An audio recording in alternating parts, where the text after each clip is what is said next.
Hi, welcome back to Reddit Stories. I'm Shane. I'm Shane. I'm Shane. I'm Shane. And today's theme. I, a 24-year-old woman, caught my husband, a 33-year-old man, coming home from the neighbor's 20-year-old woman coming from their house. How do I confront him? A lot of 24-year-old women writing into Reddit about their like a lot of like 30-year-old 30 husbands. It's that tweet. The the A24. 30 dudes in their 30s love film so much they date a 24-year-old. It's insane. So stupid. It's so dumb. Funny. Oh man. Okay. All right. So a 24-year-old woman caught her husband coming home from the neighbor's house where a 20-year-old woman lives. How do I confront him? She's got a house? I'm at a loss for what to do. I've been married for 2 years, and my husband, Chris, has been amazing. I know there is a large age gap, but he looks young for his age and honestly kind of acts young as well. Then okay. Yeah, that's it's fine. Yeah. No, dude, it's chill. Oh, actually, sorry, it's chill now. Officer. Yeah. What the f? It's just 24 to 33? 24 and 33. It's not like, they've been but married it's for like 2 when years. you're like, so they probably got married at 22 and he was 30, and so they probably started dating when he was, I don't know, it's just like. No, I get it. The age gap, I think, like smooths out the older you get, but like when you're like 20 and It's dating kind like a of, yeah. 28-year-old, I don't know, it's not illegal. No, but it's one of those things where I'm like, I don't know. I question especially now that I'm in my 30s. Yeah. Like the way I see like young, like people in their early 20s, I'm just like, oh, the difference. I'm like, I question the intention. Totally. I just question it. Understandable. But he looked young, so. Yeah, but he looks young. Yeah, so. I was just hanging out with my 20-year-old female neighbor, bro. We're playing a. Name a game, any game. Yeah. I have to be honest, I'm biased now that we've read so many Reddit stories where there's just patterns that start to occur in this, and there's such a pattern of like men in their 30s who are dating younger women. They often exhibit controlling behavior. Yeah. That's based on the stories we're reading, so I'm biased in that way. Okay. We met at a bar on my birthday, and it's been an amazing time until now. Which birthday? Yeah, I'm guessing they met when she was 21. That would make sense. And then they got married a year later. And, okay.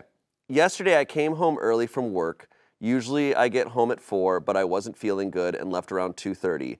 As I was driving down our street, I noticed a man leaving our neighbor's house. It's a family with a college-age daughter, Rachel. I see Rachel give the man a kiss goodbye and figure it's her boyfriend. When he turned around, it was my husband. I immediately pull over and park so he doesn't see me. Honestly, I didn't believe it was him until he walked to our house. Once he was inside, I drove to a park and just cried. I pulled myself together, did my makeup, and returned home acting like everything was normal. Chris was his normal loving self. He made me dinner, rubbed my feet, did everything that he usually does. That before yesterday made me feel like the luckiest woman alive. Now it feels so dirty and gross. I don't know where to go from here. I have no proof of what's happening. I don't know how long this has been going on. I'm just thankful that we don't have kids in case we divorce. In case we divorce. How do I confront him on this? Okay, here's what you do. You hit him with your car. Jesus. I think we figured it out before that. Yeah, I mean, this plays into the pattern that I'm talking about. It's like, okay, he has a very clear, like, intention for seeking out young women. Because, like, when we hear these stories, like, in my head, I'm like, oh, you should just pull over right there and be like, hey, bitch, and, like, yelled. But, like, I wonder, like, if my body would be like, run away, because that's really sad and scary and very vulnerable. But she's talking about how does she confront him. And, I mean, she saw it. Mm-hmm. There's no... Saw it. There's no... I don't know if I would be able to, like, confront the person, like, but that's just me. I have, like, confrontational issues. But, like, it's like, you know, I would almost just want to, like, pull out, just, like, wait till they go to work and then just pull all my shit out of the house and just, like, be like, okay, like, bye. Like, you know what you did. Like, don't even, like, give them the satisfaction. I think there's a lot of situations where the advice, and though this is usually more in situations where things are, there's threat of, like, danger or whatever, where it's like, just speak to a lawyer, get all your stuff ready, and then get out. I don't think I would judge her for that. I mean, she has her answer. She could do whatever she wants. She has her answer. Yeah, Don't be married yeah. to this person. You witnessed him cheating on you in a very disgusting way. Like, and he's a creep. Like so it's just get out. Yeah. Some comments here. Don't confront him. Call a lawyer. Do what the lawyer says. Get your stuff together and leave when the lawyer tells you to. Don't confront him. He'll deny it all anyway. I agree with that. Yeah. That's very much. But also, I totally understand wanting to say something. Oh, yeah. And just watch him see that he's f***ed up. So there's another comment. He married a teenager when he was 31. Now he's messing with the teenager next door. You need to dump this loser immediately and never look back. OP responded, I had some friends warning me about him being so old. They were right. Unhappy face. Oh. Yeah. Yeah. Are you ever going to get the reaction you want, like when confronting someone about their cheating? I think healing is different for everybody. Yeah. And I think sometimes they want closure and they want to say something. Some people don't. Yeah. Like, you're right. Confrontation is so specific to each person. Like, I grew up in a household where confrontation was normal. And then, but like, I have, like, my best friend, like, they don't like confrontation because it makes them feel a little unsafe, which is fine. Like, it depends on what. I'm not typically confrontational because I view things in the way of like, what's going to make my life better a year from now? Yeah. Yeah. And I also view it of like, I sometimes can be pessimistic with people where I'm like, if someone disrespects you that much, I'm like, they're never going to respect you. See, but and you're never going to get that response out of them. So I'm like, I would almost say it's something more f***ed up in me where I'm just like, all right, detached from you completely, and I'm going to remove you from my life. I disagree too, though, because it's not a response I'm looking for. It's just me responding to what I've seen. Yeah. I don't need anything from you. That's why in a lot of situations you see her be like the whole, this is a Vanderpump thing, but I don't know but like the whole Scandival, she just is like, she says her stuff and she's like, I don't need to hear a word from you because this is just me taking back my power. That's cool. So I like that. There is that I get that. And I totally respect that. It depends on the person. I've never judged people for doing it. Yeah. For confronting. I'm like, yeah. And in fact, in a lot of ways, I'm like, oh man, that's really awesome. But yeah, I think I am of the viewpoint of like, what's best for me, and they're doing what's best for them in that situation. I've just never seen someone actually change from it. It's sad to say. I'm just like, when people are that far gone, I think they can change it. It's just going to take a decade. I agree with like sometimes when it's too far gone, but I also do see like, you know, there have been times where, you know, not to get too like specific, but like, you know, even like here when it's like someone does like confront me about something like earlier rather than later, and like it does help you like work through it, and it helps you like. But you're a good person. Well, thank you. And you respect the people who are bringing that to you. No, for sure. Like, and it's like, and I think it is figuring out that like communication style, because like confrontation was never my communication style.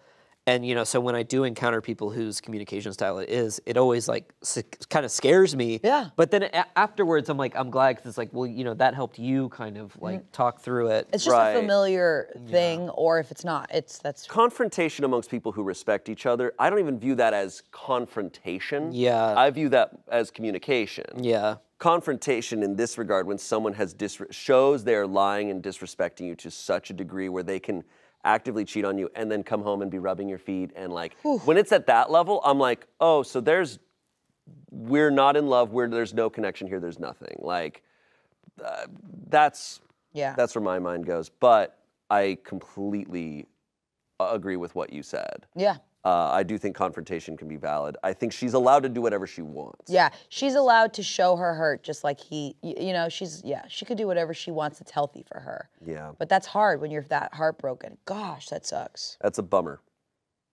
Yeah. All right. Moving on. Am I the asshole for jumping out of the way when my niece and nephew tried to push me into a pool, resulting in them falling in? Kind of funny.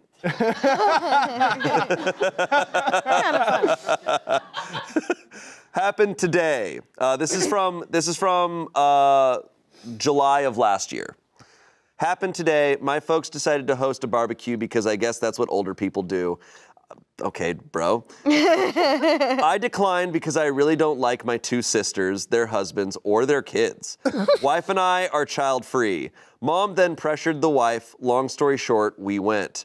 By the time we arrived, there were about 20 people there. My sisters and their husbands were already solidly buzzed. Drunk, really. My mom was spending 100% of her time trying to keep the nieces and nephews, ages 7 to 11, more or less under control.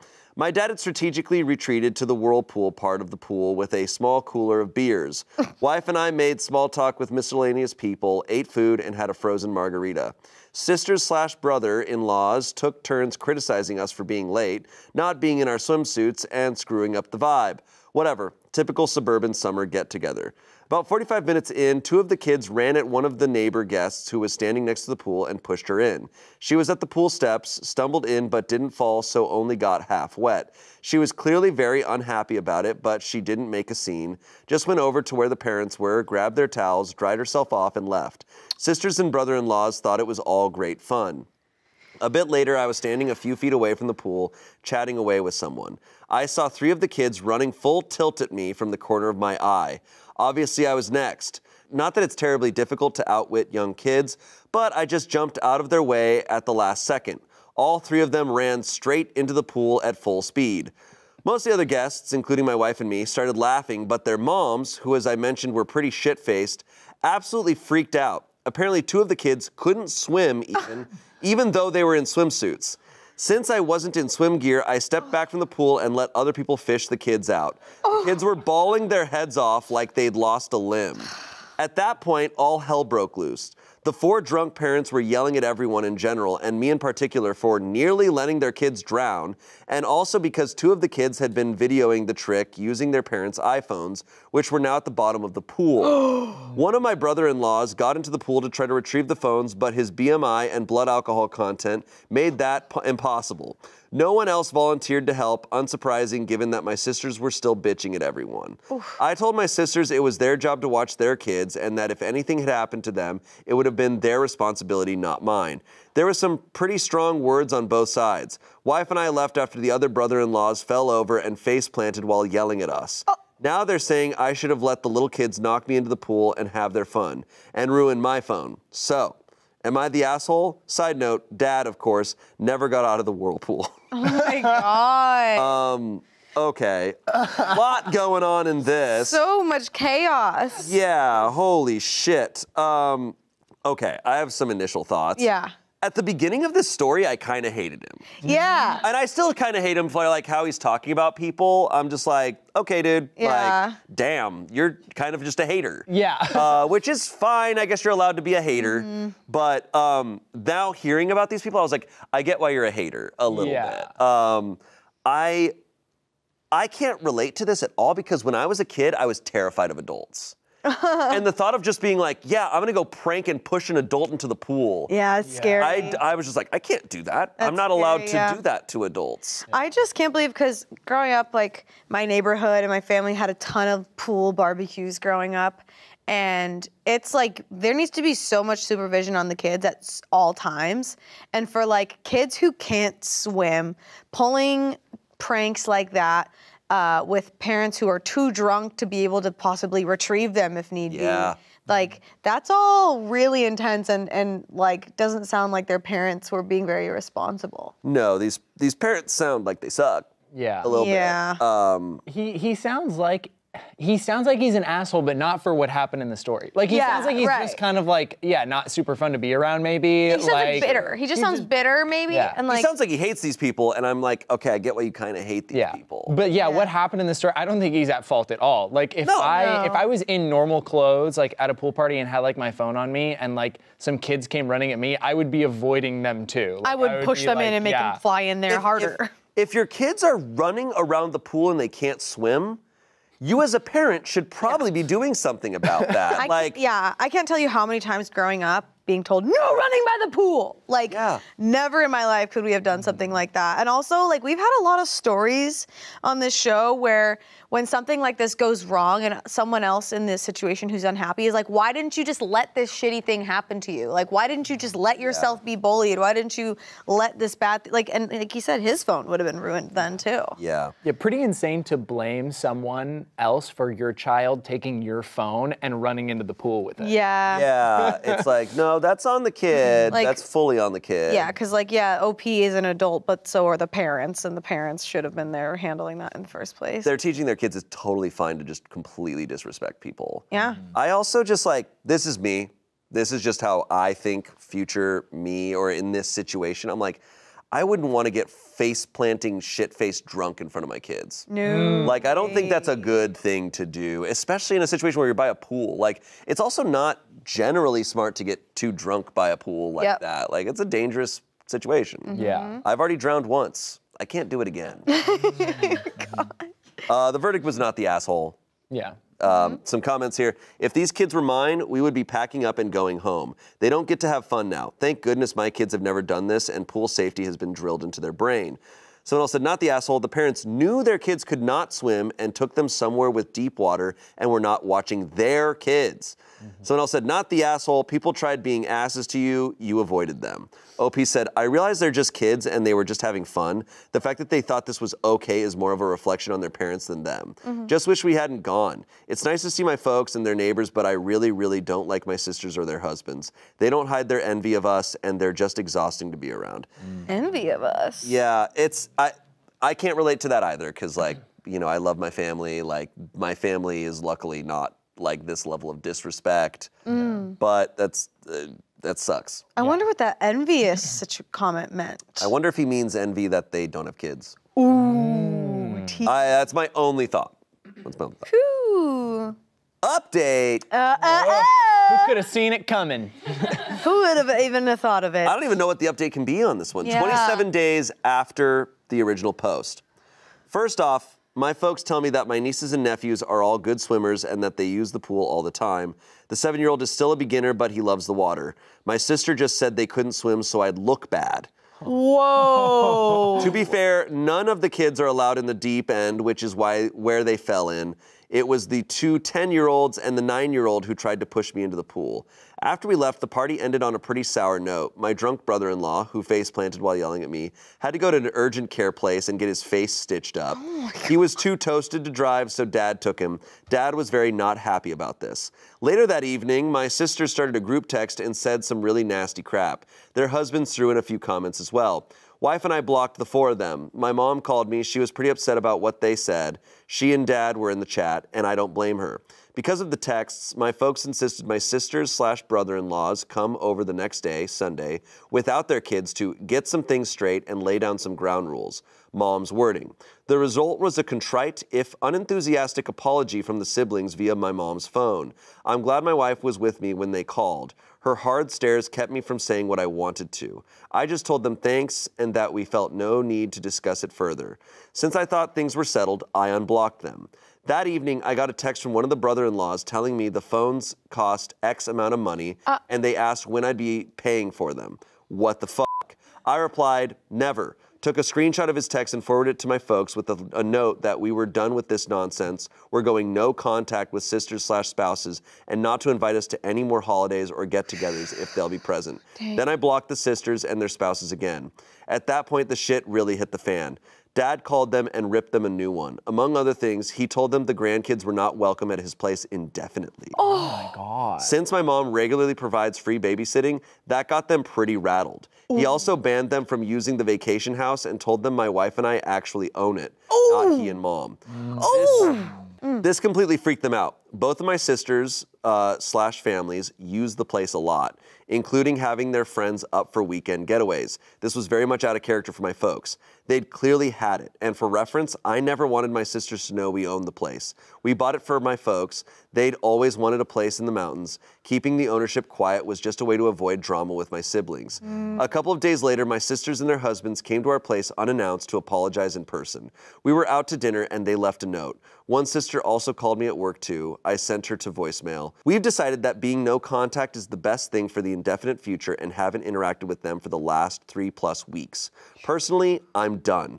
They can go pound sand. Whoa. Yeah, I mean, holy crap. Okay, so OP and his wife own a cabin that their parents were kind of saying that they had. Was it? That's so interesting. Yeah. And now the siblings don't have access to this cabin anymore. And I understand now the envy, it seems like maybe this sibling has more money, a lot. Like, Yeah, so talking about envy. Yeah, wow. I don't love that they came to apologize after all that stuff was taken. Yeah. It's like, these are just. No, because they don't realize what they've been losing. Like they thought that they had, I don't know. I mean, some people, when they're just really entitled, they think they have nothing to lose when they act the way that they want because they're so entitled. Yeah. Oof. This is obviously like the straw that broke the camel's back. Yeah. Oh, Like, yeah. No wonder he was bitter. Going on for years. I totally, I'm sure. like, those first few paragraphs make a lot more sense now, where I'm just like, oh, you just despise these people. Yeah, like they've been awful for a long time. And Yeah, and you've tolerated it. Done. Damn. Yeah. The fact that they kept that cabin a secret just because they're like, because we know it'll cause more issues. Yeah. Damn. Yeah, clearly, and I'm happy that the parent, like the parents, had like sided with OP this whole time and really tried to like even mediate and make sure things were kosher. But like, dang, that's wild. Update number 2. Oh boy. Okay. Oh boy. Okay. Oh. This is 10 days later, or 9 days after that post. Okay. Well, it's been an interesting last few days. I thought the shit had hit the fan before, but it was more of a fart compared to what's happened this week. You thought you were the shit. You're not even the fart. It turns out I'm Ice Spice. And for this to make sense, I need to provide some financial context. My folks haven't ever been good at saving money. I've been doing their taxes for years, so I know pretty much everything about them money-wise. Their house is paid for, and they have minimal debt, but they didn't save much for retirement. Both of them get Social Security, Dad gets a solid pension, and they have a bit of savings, but there's no treasure chest in the basement. I bought their current car for them after they retired as a retirement present so they could have something nice to drive. It was the first car in probably 20 years they didn't lease. My sisters are convinced the folks are dripping with money and that our parents will be leaving the two of them everything since I don't need more money, so they've never cared about saving either. Turns out my oldest sister and her husband, they have 3 kids, have been living beyond their means for some time and are in financial straits. They've maxed out their credit cards and are behind on their car leases to the point that one is about to get repossessed. He's bragged in the past about making X per year, but it turns out to be about half that. She confessed all this to Mom on Tuesday because they need a loan, and this was a what the f*** moment for Mom and Dad. For the last 3 years, instead of staying at the vacation house regularly, she's actually been renting it out once a month or so and pocketing the cash. We're talking $2,000 plus for a weekend and at least $4,000 for a week. With her being cut off from using the place, she's had to cancel one group already. She's now worried they'll lose everything. My folks aren't in any position to give them a loan. My other sister was aware of her renting out the place, but of course hasn't ever said anything. I suspect she's done the same thing as well because I went up there once to drop off an ATV I'd worked on, and there was a family there who claimed to be staying there with my sister / her family, and that they'd gone to town for something. At the time, I let it go. I figured she'd loaned out the house to some friends, but I've always wondered. I found all this out through my folks who are pretty stressed out about it, Mom more than Dad. He's mainly just pissed off about it all. I know Dad feels betrayed, and I imagine he's embarrassed that he's in no position to help his daughter out. He did reiterate that as long as it's up to him, the girls won't be using the vacation home anytime soon. My folks let me know what's going on because they figured my sisters would put a full court press on me next. And they were right. On Thursday, my sisters came to our place again, without husbands this time, and waited outside the door until I got home. I had to choose between fighting with them in public, them making a scene if I went in without them, or letting them in, so I let them in. I got a bullshit story from the older sister with the younger one backing her up regarding why I needed to let them use the mountain place again immediately. They also said I've been a shitty brother and that I needed to step up and plan on paying for their kids' college tuition since that's what family does. Oh, I'm getting goosebumps of rage. I let them pitch their story, then called them out based on what my folks had told me. Things went to shit from there. There was denial, crying, cursing, yelling, you name it. I swear my ears are still ringing 2 days later. Won't lie, I said some really mean and shitty things to them, but nothing that wasn't true. They finally left about an hour. After that, I took a shower and laid down. When I got up, my wife was home and her first words were that she'd had to block more phone numbers because my sisters were blowing up our phones from new ones. Folks messaged me yesterday asking me to call. I'm sure my sisters have told them some bullshit version of what had happened, but I'm not up to rehashing it yet. I'm usually a pretty energetic person, but this drama has me beaten down. I had just enough energy today to drive up to the vacation house and padlock the entrance gate shut. I'm the only one with a key. I'm guessing that will be enough to ensure my siblings leave the place alone. They'd probably die trying to walk 400 yards uphill to get to the house. Oh my God. There's only one comment here. I'll read that first. Get some security cameras and change the locks in case your siblings have copies of the key. They might squat in your vacation home. Don't let them mooch off of you. Oh wow. my goodness. They kept getting worse and worse and worse. Yeah. This is like movie level shitty people. Oh, yeah. I didn't trust this guy at the beginning just because he said he didn't like barbecues. But after hearing all this, if that's your experience with barbecues for the last however many years, I'd hate them too. Yeah. That's right. That's right. The barbecue is like barbecues. I guess that's what adults do. I was like, okay, dude, you. But, damn. Yeah. Holy shit. To come in and try and like repair in some way to get the cabin back, but it doesn't even sound like they were trying to repair anything. They're just like, this is why it's important that we have it back immediately. Also, you're paying for our children's college tuition. Like, what? That's crazy. The level of entitlement's awful, and you know, I can't relate to the idea of like no contact with family because I'm very lucky that I don't have to deal with that in my real life.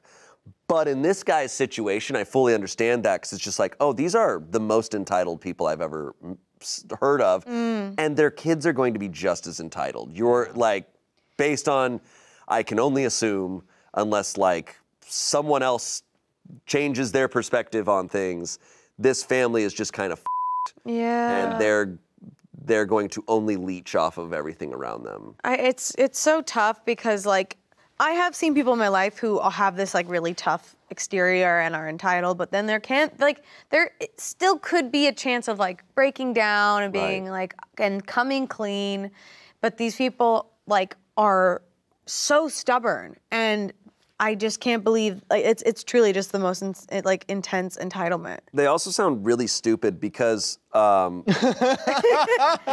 they're also also committing a crime by renting out a house that they don't own, and that's not okay. a lot of money. Sounds like a lot of money that they were making off of it. And it's like, oh, and you're just blowing that money. Yeah. Like it's not like, oh, we're in financial straits because of like all these circumstances, health reasons. It's like, no, you're just being stupid. Sounds like they use it on alcohol. Yeah. No, they're buying new phones to call him instead of just being like, hey, how about you figure out your situation? Yeah, like they're valuing their egos over family, and like it's just such a mess. Wow. All because he dodged out of the way Yeah. from his nieces and nephews. Yeah. The thought, it makes me like sick to think about like a child, like someone lying about how much they make and pretending to make more, and then spending money frivolously because you think that when your parents die, you're getting a bunch of money. Like That's that makes insane me to me, too. sick Yeah. to be like relying on your parents' death to save you from financial crisis that you put yourself in. No. Yeah, that's like alarming lack of empathy vibes. Like, Yeah. jeez. Oh, man. Awful. No more updates? That's it. That's where it ends. It sounds just like this relationships are over. Yeah. That he's probably not going to talk to his family ever again. And I probably wouldn't either. I mean, that's why you have to, like, that's why just, like, being kind and being willing to make things better should be the goal for everyone, because these entitled people had no idea all of the things that they were losing. They're losing the cabin. They're losing their parents' free babysitting. They're losing all this access, all because they needed to keep their ego in check, like up on its pedestal. It's also what f***s you over when you are super manipulative in the way that they were, because when someone's that manipulative and lying and selfish, you can't, it's impossible to build back trust. Because it's like, okay, even if like a couple of years they come back and they're like, we've changed, we're different, it's just like, but are you tricking me again? Like, are you just looking for another way to use me? Like, Are you gonna rent me out? yeah, exactly. Like that trust is kind of gone. And it sounds like his sisters don't even like him. So it's like, screw it. Just Sad. go. Sad. Best of luck to you. Okay, next story. This is a 36-year-old woman. My husband, who's 33, has completely lost interest in our marriage for Final Fantasy XIV. Woo! I left, he didn't even notice. What now? This is probably a tale Is that the online one? Yeah. Oh, yeah, okay. Y'all don't understand. It's really good. I've heard it's great. This is probably a tale as old as Atari. All right, asshole. Asshole. Okay. When my husband and I met, we had a lot of things in common. As time went on and our lives shifted and changed, his interests changed. We've been together 9 years, married 6. We both work average office jobs, 40 hours a week. He started to get into this game, Final Fantasy XIV. He is obsessed with it. From the moment he gets up on the weekends to when he gets home from work, he plays the game. He talks to people about the game. He reads about the game. We all need hobbies. But he's completely abandoned any of the things that we did together. Hiking, jogging together, art nights, board games, bar trivia, etc. I'll try to get him to come with me to bar trivia with our friends, and he just wants to stay home and play the game. I'll invite him for a hike, and he just wants to relax. We've had sex 5 times this year. Each time I had to initiate. Wait, what? Bragging. Okay. Damn, okay, so they're crazy. We've had sex 5 times this year, each time I had to initiate. I've tried to initiate dozens of other times, tried to pull him to bed. He will just come to bed, cuddle, check that I'm asleep, and go back to play his game. I'm not interested in playing video games beyond a game like Candy Crush, so me joining him would be me being completely disinterested, confused, /lost, or annoyed. The last time I talked to him about this, I told him that I was lonely in our marriage and felt neglected. He told me that I was putting too much pressure on him, that he needed time to unwind from work. He will sit on the couch next to me at night while there's Parks and Rec or something in the background, just not interact with me at all, and call it couples time. He says this is how adults do it. It's not like in the movies. When I pressed and pressed for date night, he was quiet and didn't have much to talk about. And in the car while I was driving home, instead of interacting with me, he just pulled out his phone to get on Discord and talk to people about his game. I tried to initiate sex, and he kissed me on the forehead, said goodnight, and left to go play the game. I cried for a little while. I packed my things and left to spend a week with my family. When I got back, it was almost like I just walked back into the room exactly as I had left it. Nothing had changed. He was in the same spot as when I left. I asked him if he'd noticed I was gone, and he said no, not really. I stared at him, and he just said, look, I don't know what you want from me. I'm allowed to have time to myself. He kept pressing that it's normal for adults to do their own thing. I said, yeah, but we need to do things together too. He kept saying I put too much pressure on him, and if I want to do something with him so badly, to give him something more interesting or important than his game. I said, so intimacy with your wife is not as important or interesting as your game? He said no, and basically, ask any one of my friends and they'd agreed they'd prefer to stay up playing the game than cutesy cuddling and sweet talking with their wives. I didn't even know what to say. I'm dumbfounded now. Part of me is wondering if I just don't have a realistic view of relationships. It's good to have alone time. I have my alone time as well. But it feels like he's my roommate now, not my husband. Before anyone brings up depression or anxiety, I've asked him about it. He doesn't believe it's related to either, and instead thinks that he's just changed and has different priorities to what he had before. Do I have next steps here, or is it time for me to just pack up and leave for good?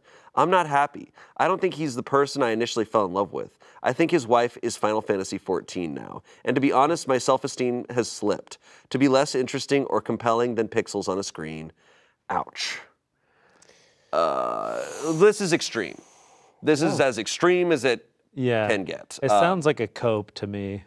Yeah, I think it's gone into the realm of like addiction of some capacity. Yeah. Like, you know, he's not wrong in the sense that like, yeah, couples do need to do their own thing sometimes, but like there's no balance there. That sounds like an extreme, like to not notice she was gone for a week. That's the most insane thing ever. I mean, I haven't heard of anything quite like that. If your partner leaves for a week and doesn't even tell you where they are, and you're just like there and like, he was probably stoked. He was just like, sweet. Yeah, more time. More time And to she's game. tolerated a lot. It sounds like this has been going on a long time. She's not judging him for playing the game, but she's upset at him for just being gone. He's gone now. And that is really, the saddest part of that to me was when she said, do I just have an unrealistic view of relationships? I'm like, no, don't gaslight yourself and don't let him gaslight you. Like, it's very clear that unfortunately he has made his priorities known. Like, you shouldn't have to, like, you can work on relationships, but you shouldn't have to convince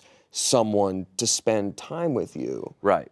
And that sucks. Yeah. Like, I feel so sad for her. Right. Yeah. And I feel like, I mean, like, if he's not even, like, willing to, like, listen to her issues that that she's seeing, and like he's not willing to like empathize with her being like, this is not equitable anymore, and he's just like, well, too bad. This is what adults do. Like that's silly. Yeah, it's like, where is he making that decision from? You know, it's just like, well, this is what adults do. It's like, says who? Like where you're just saying that because that's convenient to you. Yeah. It does feel like he's telling himself and her anything that gets him to what he wants, and that it does feel like addictive, you know, personality where it's like his only goal is to get there and play that and escape. Yeah, it is escapism, and I think one thing I've learned at this point in my life, you know, I've been in like a few long-term relationships, and it's like you've got to believe what people do more than they say. And like at this point when he's like, well, it's just what I want to do, like, well, this is fine, well, this is time, like it's hard to hear those things because you want that to be true, but in reality, he's showing you exactly how he wants to spend his time. And like, look, I actually used to play Final Fantasy XIV. It's a great game, and there's a lot of variety. I can see why someone could get lost in it really easily. One benefit I had was when I was playing that game, I was also in a relationship with a girl who also played that game. So it'd be like, let's do this, let's do that, let's go do this activity. Now do you want to spend a couple hours playing together on this? Great, let's do this activity together in the game. And now we'll go do something else. I can't imagine being that level of addicted even with a partner who plays with you. Like, that's just too much. I don't know why I'm pointing at the iPad like it's a person. Yeah, F you. Get out of there. I don't know what you're thinking. Yeah, it's a tough thing. And I mean, this is the only personal connection I can make, is that when I was a teenager, I was super hooked on World of Warcraft. And I had a year where I was hooked, and I put in crazy hours to the game. But more important than the hours was just that I was like, my only desire day in and day out was to play the game. And I remember like I had family visiting, and I was just like in there playing the game, and my mom was like, you need to go see your grandparents. And I was like, oh, yeah, but I'm about to get my mount finally, and like all this stuff. And like, but it hit a point, and I was 15, and even then I hit the realization of like, if I don't quit this, I am going to lose, this isn't healthy. Yeah. I am overall more unhappy than happy. And so I quit that, and since then I've just stuck to games that I can beat, so that I'm like, I can have a little bit of time to it, and then I can leave, but I can't let it take over everything, because then I start to feel bad. And that was my own personal decision. Yeah, I think like I've gone through like many different like bouts of, you know, I don't know if I would call it addictions to gaming, but I have fallen into some like patterns of playing games for like a long period of time that I would start to recognize like, oh, when the last one for me was Civ 6. Oh my God. Yeah. I lost We played together briefly, right? We never played a game against each other. I thought we did. Oh, sorry. But I would love to, and then spend an entire weekend. Hey, do you want to relapse with me? Because I lost entire weekends to that game. But I also realized like whenever I did, that was in detriment to all of my relationships, things I needed to get done at home. Like it just became work and Civ 6. And everything else suffered. And like I think there were definitely times that I had to be like, oh, okay, like I need to acknowledge like I can't play this a healthy amount. And like to like be able to step outside and like realize that, I think is like really important. So yeah, occasionally I'll dip in, maybe play like one game, but I've on multiple occasions completely wiped the game off my Xbox because I'm like, I can't do this. Well, I think that's an interesting way to put it, though, because like when you say I can't do this a healthy amount, because it's the same thing with anything else. Like there are some people that can drink a little bit and be fine. There are some people that cannot have one beer. They're like, I can't do this, otherwise I know it's going to be an issue.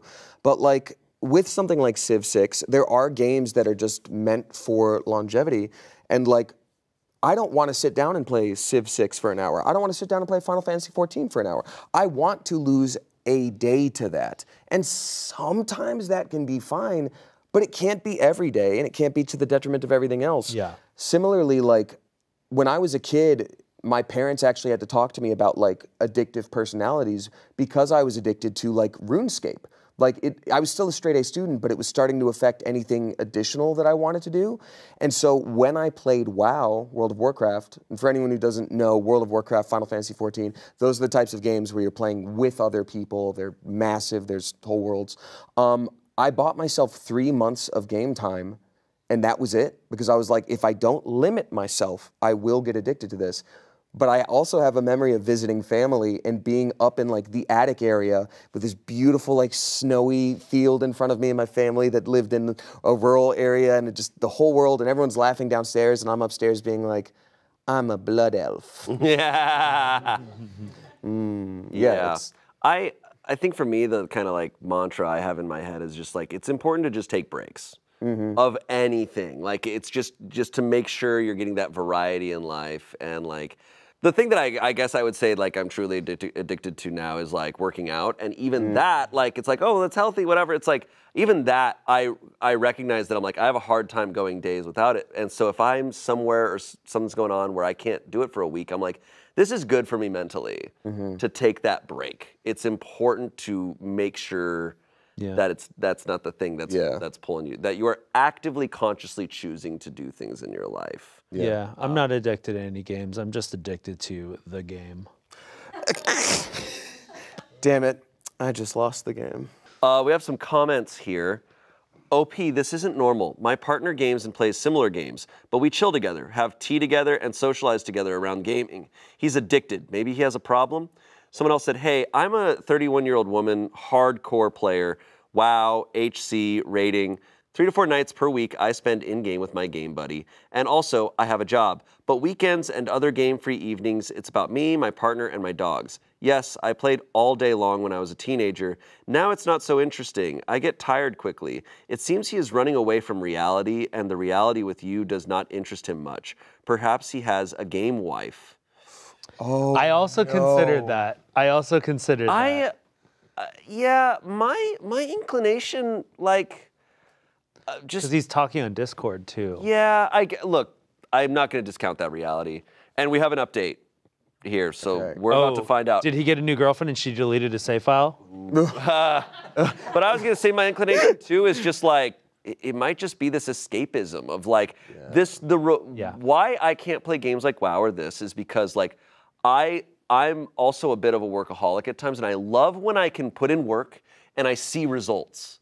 I love that. And you don't get that from the real world too often. But in games like that, you get it. You grind and you get the results, and that is so addictive for some people. Sure, yeah. And you just can't stop. It's truly rewarding.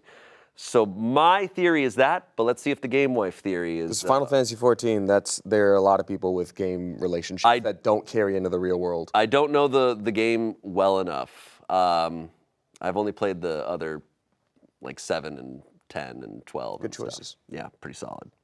And the remake. Nice. And Rebirth. Nice. All right. Update. I took some of the advice given to me by commenters and went looking through his phone and through his computer to see what I could find. Unfortunately, some of you who commented and DM'd me were correct. My husband has been cheating on me. Boom.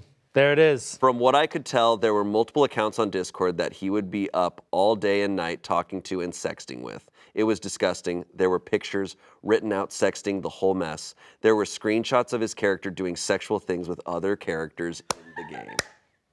Okay. Move a little forward. Move a little more forward. Okay. Now do the dance. Oh, that's hot. That's hot. Okay, now floss.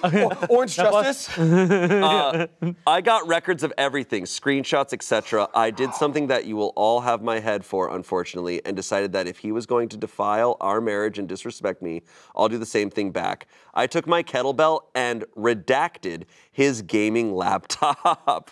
Grabbed all of his gaming things and put them in a container.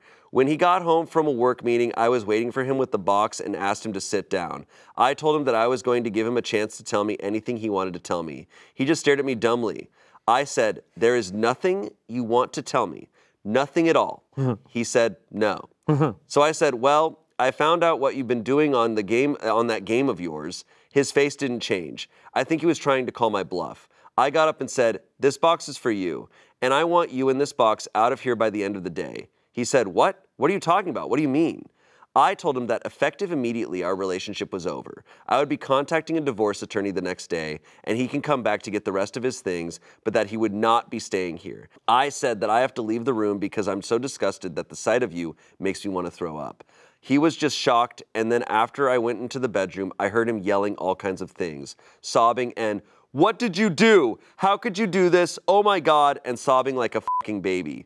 Honestly, it felt good. If there was a worse way I could have hurt him, I would have done that. He wasn't crying because he was upset about his actions. No, he was crying because he couldn't jump right back on and continue playing his game. Boo-hoo. His little cartoon side pieces had to wait. Well, to spare you the rest of the play-by-play, he got his things, I contacted a divorce attorney, I changed the locks, and I shared exactly what happened to Facebook, where all his family and some of his friends are. I will be okay. I am heartbroken because I really thought he was a good man, but I was wrong. He's a fucking loser who likes to sext other women and have sex with cartoon characters on a monitor. Well, he's free to do that without me. So just let that be a lesson to any other people out there whose marriage seems it's in a rough spot, whose partner is obsessed with his Final Fantasy game. You should check. Listen to your gut or people on Reddit. LOL. That's so sad. Wow. I can't believe you guys called it. That was damn. I mean, so that was fully, so it was a fully in-game relationship. I mean, it was the Discord thing that was like, yeah, it's oh, true. so it's not just the game. But that's, I mean, like, yeah, obviously that is obviously cheating. And she's totally within her rights to just end it right there. It's just, I don't know, like to not even, I guess at that point she figured it was done. I mean, how do you come back she was being from that? disrespected. You can't so come back from heavily. that. Yeah. My only takeaway is contact the divorce attorney first. Yes. And then like her move, it worked out fine, but I'm just like, a guy who's in that headspace, where you left for a week and he didn't even know because he's hooked on that, you're gonna destroy it with a kettlebell, show it to him. Well, I'm assuming she saved all the evidence. She did. For sure. I'm saying safety-wise. Safety-wise, I'm just like, thank God this all, like, she's safe now. But I'm just like, yeah. whew, like, my other thing get too all is, of your cards stacked first and then do all of that. It worked out fine, but it's just like, I didn't know what his reaction was going to be. I definitely don't blame her for doing those things. I would be worried that, like, even though it's not fair to her, I'd be worried that, like, in a court of law, they'd be like, well, you destroyed his property. Like, there's always some way that someone gets screwed over like that. I think she did the best she could in that moment.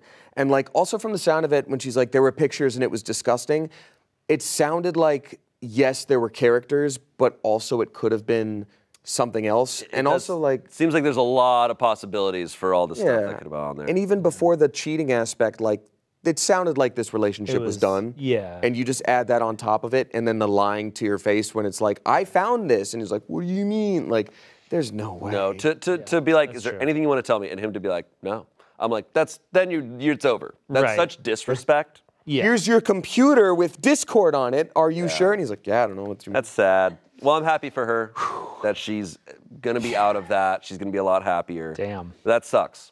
That really sucks. Yeah, I mean, find out what server he's on and we'll grief him. Yeah. Beat the shit out of his character. All right. Here's our next story. This is a 30-year-old woman. My husband, who's 34, keeps sneaking out in the middle of the night. Maybe he's a robber. Okay. Maybe Let's he's break just it down. a serial killer. Maybe he's a robber. He could be sleepwalking. Maybe he's going to his favorite coffee shop. Throw away because my husband knows about my Reddit account. As the title says, my husband keeps sneaking out in the middle of the night. For basically as long as I can remember, I've gotten up at around 4 a.m. or so to go to the bathroom in the middle of the night. That's just how my body is. And lately when I do so, I won't find my husband in bed. In fact, I can't find him anywhere. He does have pretty bad insomnia, and sometimes on really bad nights, I would find him in the living room watching TV or playing a video game. Also, it's not every night. It's maybe every other night that he is sneaking out. I'm trying not to let it bother me, but this has been going on for about a month now, and I'm starting to get really annoyed/worried about where he's going and what he's doing at such weird hours of the night. It happened again the other night, and I stayed up until he decided to come home at 6 a.m. Hell yeah. Mind you, I don't know how long he was actually gone, just that he hadn't been there from about 4 a.m. until then. I admit I was pretty cranky and annoyed when he got home, and I asked him where he'd been. He told me not to worry about it and let's go back to sleep. Okay. I kept pushing, and he said he just goes out for a walk. I wasn't satisfied with that answer, but the conversation kept going back to him just taking a walk to burn any extra energy or to clear his head when he couldn't sleep. So I decided to drop it as I was pretty tired and had to be up in an hour to go to work anyway. Well, it happened again tonight / this morning. I got up to go to the bathroom and I couldn't find my husband anywhere. Again, I was really annoyed and I stayed up to see when he would get home. It was 5:35 a.m., so that's an improvement at least. When he got home, he looked so sleepy and climbed into bed, and without saying a word, I got out and took my pillow and blanket and came to the couch where I am now. I know it's petty to give him the silent treatment, but I'm frustrated and I just want to be by myself right now. I can hear him snoring, so I guess his walk worked. I'm not sure what to do now. I'm exhausted and honestly just want to know the truth. Should I confront him? I'm not big on confrontation, but at the same time, I really want to know what's going on. I'm just like... He's going to his goon cave. Yeah, he's going to his goon cave. I'm like, either seems pretty obvious, like, that's very questionable behavior. If you're going to try to brush that off... No, that's... I'm like, that's... what did he say? He's like, don't worry about it. Don't f***ing worry about it. It's going to be... Okay, Batman. It's like, what the fuck, dude? Like, you're out in the middle of the night. We didn't consider that option. Whoa, I didn't think... Wait. What if he's Batman, guys? No, it's just like, oh, no, I'm going for a walk at 4 a.m. at night. It's like, okay, bro, that's man. dangerous. That's really bad. I bet you can do that, Mr. Man. But I can't. You must be careful, there's tapirs out in the woods. Some comments. Okay, I've suffered from insomnia all my life and done what your husband's doing a lot. Going for a long walk isn't uncommon, but when you're living with someone else, you owe it to them to sit down and talk about what's going on. Yeah. Not after you walk in or before you go to bed, but before or after dinner, when you're both thinking clearly. He needs to talk to you. Someone else said, why should OP automatically have to just take his word? Would he do that if the roles were reversed? Even if he was just walking. Walking for 2+ hours seems excessive.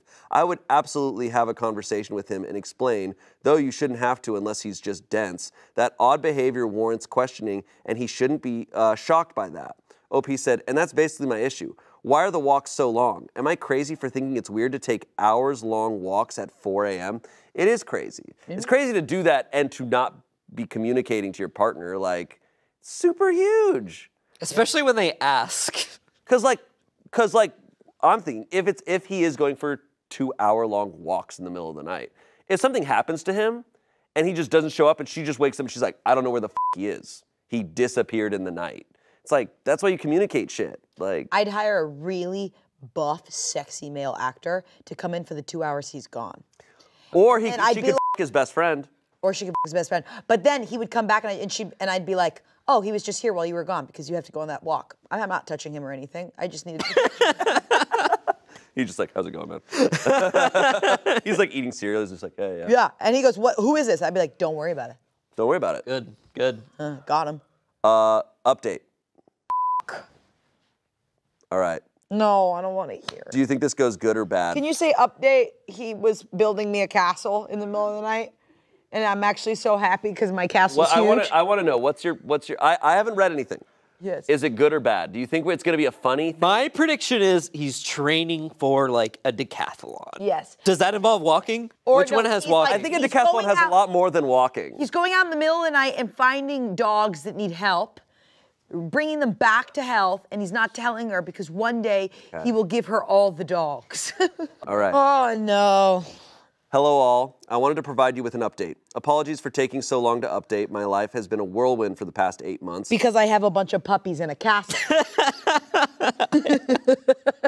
And I honestly haven't been in the best mental state. Also, trigger warning, this update touches on topics of depression, drug use, and cheating. So about 2 months ago, a police car pulled up to my house and 2 police officers knocked on my door. They told me they were there to do a wellness check on my husband's name because his girlfriend hadn't heard from him in 3 days and was worried about him. They asked me if I was his sister or what my relationship to him was. I told them I was his wife, and beyond that, I can't even remember what I said. I was in shock. I just remembered them leaving and me closing the door and crying. He was at work at the time, and when he got home, he could tell I was upset. I mean, it was obvious because every time I tried to speak, I would just start crying again. Eventually, it got to the point that I guess he knew he had to come clean, and he told me everything. So yeah, I found out he had been cheating on me with an ex-coworker of his. Not only this, but had been supporting her and her 2 kids because she couldn't hold down a job and he didn't want them to end up homeless. The reason she couldn't hold down a job is because she was/is into drugs and would go on week-long benders where she just wouldn't show up to work. And he says that about a year ago, she called him out of the blue and cried to him saying that she was about to lose her apartment because her husband was cheating on her and had basically vanished. Ironic, I know. Leaving her with all the bills that had to be paid. And her 2 kids needed food and new stuff for school. He says that at first, it was just financially supporting her and her kids until he started doing the drugs with her, and that's when things escalated. He told me he had to cut things off with her 3 days before the police showed up, and that's why they were doing a wellness check. So I asked him if that was where he was going when he was sneaking out. He said yes, for the most part. He also said, to be fair, I really would just go on a walk or drive around sometimes. Okay. Oh, thank God. Oh, thank God. Sometimes you Oh were my just doing God, that. dude! You have no idea the wave of relief. that Thank just swept over God. me. To be fair, I really was just going on a walk or drive around. Shut the f up, you fucking piece of shit. And I know there are going to be questions about how I didn't notice the missing money. So here's my answer. We have separate bank accounts. He pays for his bills and I pay for mine. And our joint bills come out of my account and he pays me back whatever the total is for those bills. And well, he never stopped paying me for those bills. And household things that were in his name never got shut off. So I never had a reason to think anything was wrong in that area. I have been so emotionally numb for these past 2 months that he has been begging me for about 2 months to make a decision about our relationship. As in divorce or work things out because being in limbo is really stressful for him. Yeah, babe, you're stressing me out. He's like, I haven't been getting the best sleep. I have to wake up in the middle of the night and do my other life and then get right back. I honestly just don't want to even put any energy into thinking about the future at all right now. All of my friends and family are telling me to get a divorce, but I don't know. Everything had been great up until 8 months ago, and our lives are so intertwined. That feels so stupid to say, but I'm basically paralyzed with numbness. I did, however, make an appointment for couples therapy, so I guess I will see how that goes. He seems up to it. And I just want to extend a thank you to all the people that took the time to read this and the last one. I know the typical response for all of these, and it is my instinct, it's just be like, divorce, get out. But I'm like, really, come on. Like, he has shown you so little respect. Yeah, but I also get it. I've had, in my relationships, it's easier, like what she said about the shared community and the shared life. Oh yeah, your life's intertwined. It's so hard. And you're like, I'll lose so many friendships. I'd rather just like keep this and then not lose others. Right. But like, at this point, it's like financially scary to live with this person. Oh my God, Like, yeah. But I totally get it. She just needs to like be reminded like that she's not alone. There's a lot of elements here because not only was he completely lying to her, and it's like, sure they have separate bank accounts, but like doing such a huge financial thing and he cheated on several layers here. And she's like, things were great up until 8 months ago. And I'm like, I'm questioning that. Things were not as bad as they are right now because things are fucking hell. Or you weren't privy to. And it's entirely on him that he made your guys' life living hell. I can't believe he's like, please, it's been 2 months. Tell me what you want to do. I'm living in limbo. This is so uncomfortable. I also don't love that it's like, I'm exhausted. I can't think of the future. I did, however, make an appointment for couples therapy, so I guess I will see how that goes. He seems up to it. I'm just like, end it there. End it. Like, if he's not the one making those steps to fixing your relationship, like, I do think, like, I will say at the end of all of this, like, there are cases of people, like, cheating and they find a way. I do think your relationship is over and you have to start a new one. But I think if the person who cheated isn't doing everything in their power to like, fix things, it's like, no, you shouldn't, the person who got cheated on shouldn't be the one trying to fix it. Like, that, get out. I don't know. But it's super complicated. If I was in this situation, I understand why you want to fix it in your head, but it's like, this guy is gonna do this again. This sucks. Yeah, it's a bummer. Am I wrong? My friend told me she loves me 4 weeks before her marriage. Okay. For Her marriage. This is a 35-year-old man. okay. My friend B, who's a 35-year-old woman, just told me she loves me 4 weeks before her marriage, and I am not sure what I'm supposed to do here. I want to know if I'm doing the right thing. To give some context, I lost my wife 2 years ago. I have a 5-year-old daughter. I have not dated in the last 2 years because I have major trauma from losing my wife. I still love her a lot and don't think I am ready to move on. I invested all my time in my daughter, who looks exactly like her mother, and my work to keep my sanity for the last 2 years. I have been friends with B since we were in elementary school. We lived in the same neighborhood growing up and were best friends. She's an awesome person, and we were inseparable growing up. The weirdest part was that we had completely different personalities. She was very outgoing and always had a lot of friends. I'm a big introvert, and B plus a few friends was all I needed. B was a serial dater, and I don't remember any time since middle school when she was single. B and I never dated, though. B and I also went to the same college. She never had a stable boyfriend, but just jumped from one relationship to another. I, on the other hand, did not date seriously until I was in my junior year, when I met my wife. She was a freshman, and we hit it off instantly. We fell for each other and spent all our time with each other. This strained my relationship with B, as I would generally hang out with my wife instead of her. That was the time B and I slowly started drifting apart. After college, I moved to a different town for my job. I occasionally messaged her, but nothing beyond that. B attended my wedding, and that was the last time I saw her. We kept in touch, but mostly by commenting on each other's pictures or keeping each other updated on significant life events. B did reach out to me when my wife passed away, and we talked on a phone call. Last year, B and her fiancé moved to my city. I was still grieving, and both have been amazing support for me and my daughter. My daughter loves dancing, and B helped me enroll her in dancing and gymnastics classes and sometimes takes her to them.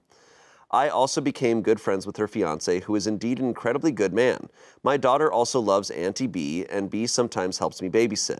Last week, B came to my house and asked if we could talk.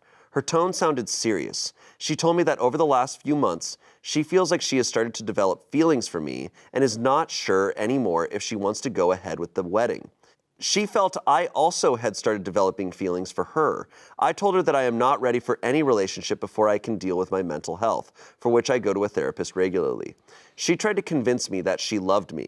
We are soulmates, and she felt that we were meant to be together. However, I do not have the same feelings for her. I love her as a friend, but nothing beyond that. We were both emotional, but she said she was glad we talked about this. She left after that. B called me that night and told me not to talk about our conversation to anyone.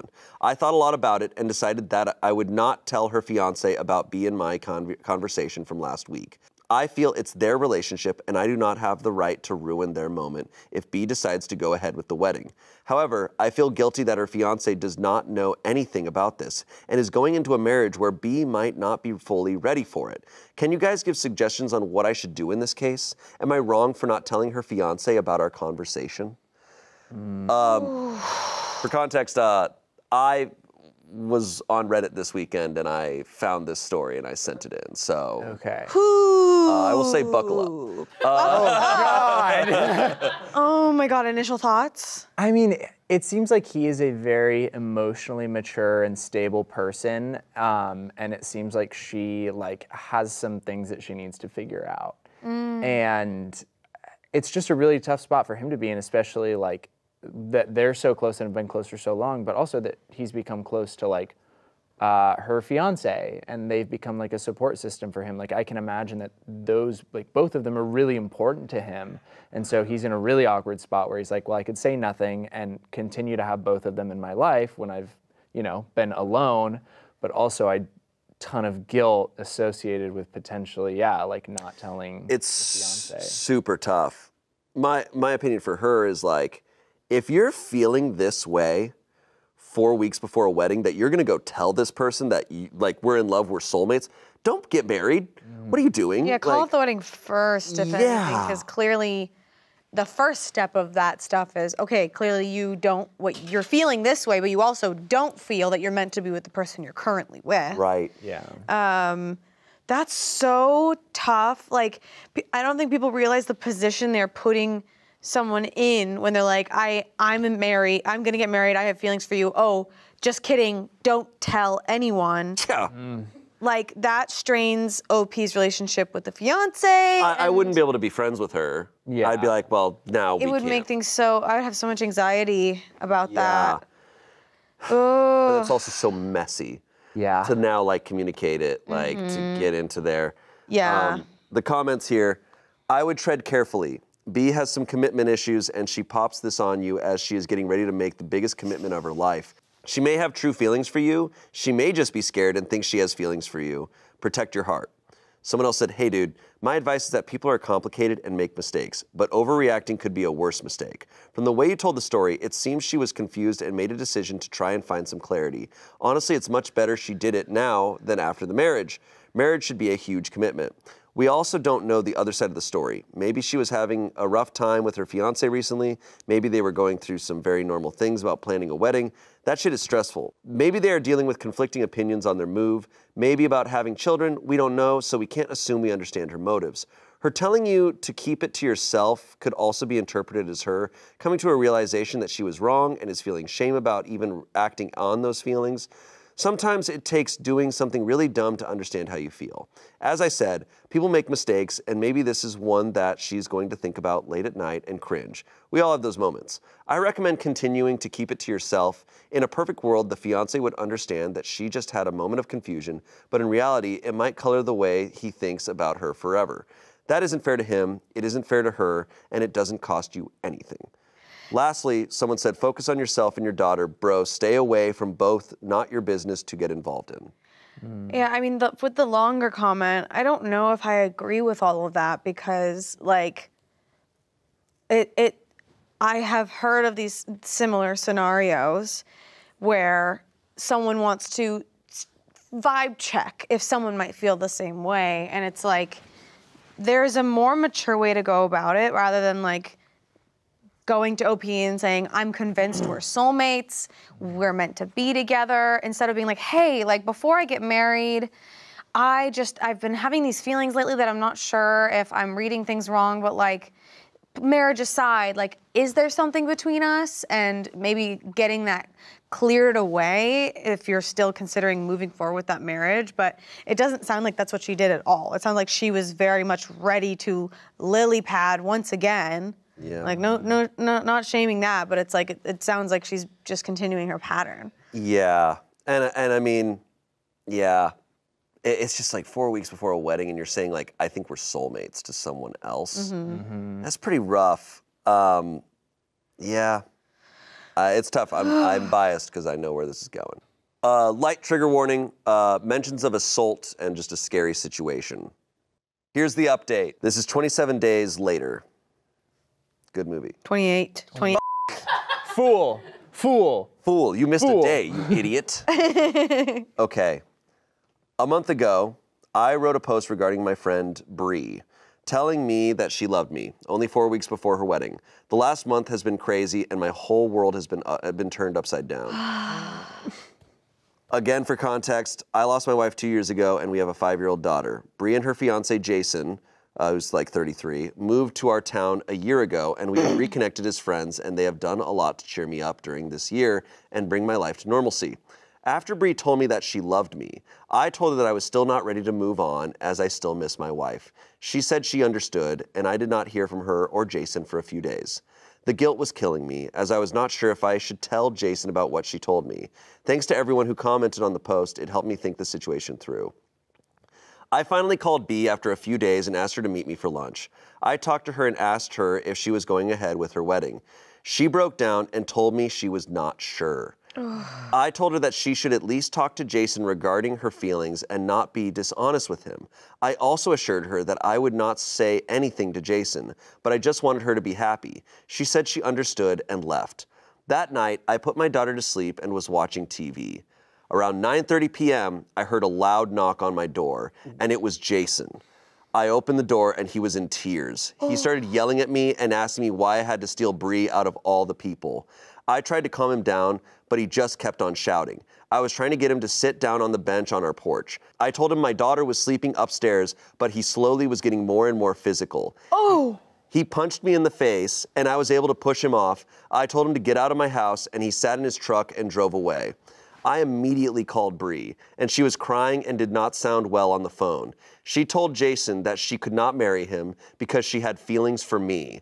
I was really scared for her after the physical altercation with Jason and told her to gather some clothes and get out of the house. She did that and came to my place.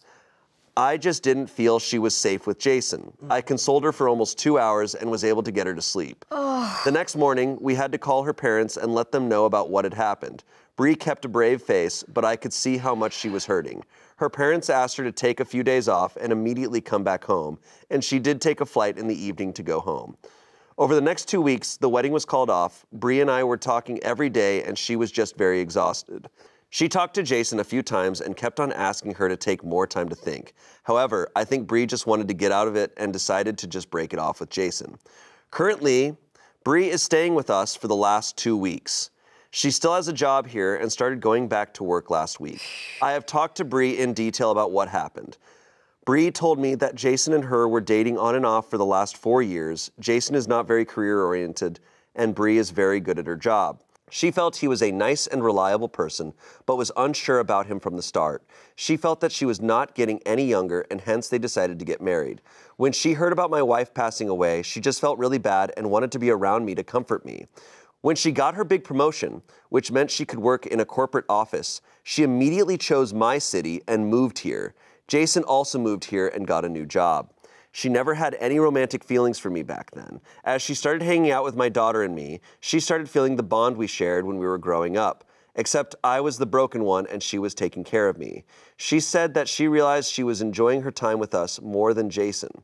She realized she made a mistake with Jason and what she wanted was right in front of her. Hence, she slowly started thinking about me in that way and finally told me about it. She knew her relationship with Jason was over the moment she confessed to me. It's a shitty situation, but I am glad that she realized that before getting married versus after. As for Jason, I feel bad for him. He is moving back to our hometown closer to his family. He is currently in their apartment and will move sometime next month. I know a lot of you would be curious if we were dating. We are not dating. I don't think I can date anyone right now, and neither should Bree. She is my friend, and I am happy that she is staying with us and plans to be here until everything is sorted out. My daughter loves having Auntie Bree around too, so that's a bonus. Plus, it's really nice to see her slowly getting back to normal. Thanks again for helping me during my last post. Cheers. Oh, no. Yeah. Yeah. Friggin' wild. What a mess. I remember reading it, and before I knew like where it was all heading, it's like, yeah, so after her partner, after her husband punched me in the face in my own house, I told her to come over to my house. I'm like, do you want him to come over and murder you both? I'm like, what the f*** are you thinking? Oh, That's the worst place for her to go in that moment. Well, Like, but the way he wrote it is like she came here. He was like, get out of the house, and then she came here. So it's I don't even know if he told her to come. Either like, Regardless. it's still the worst place for her to go. Yeah. Like, she showed up and he maybe should have been like, is there a friend you can stay with? Like, is there anywhere you can go? Because like, he clearly knows where I live. He's shown up here and been physical here tonight. Yeah. Like, if he comes home and you're gone and then he comes back here and you're here, I don't know. I'm just like, and then like her staying there for weeks after, I'm just like, dude, what are you doing? Like, I just am like, this is not good for either of you emotionally. Yeah. Is my, like.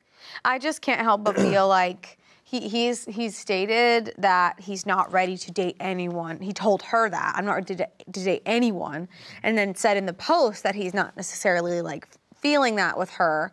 But anything like that, like putting myself in her shoes, I would view going to his place, him allowing her in, her staying there as steps toward what I want. And like, yeah, I can't help, but I can't say if it's like conscious, like moves that she's making. It might all be subconscious because she's going through a lot. it's tough because like, it's very likely there genuinely was nowhere else to go on short notice, especially if it was like in the middle of the night. And like, so that night, maybe still scary if the fiance did decide to just continue to be pissed. So unsafe, especially with a child at that house.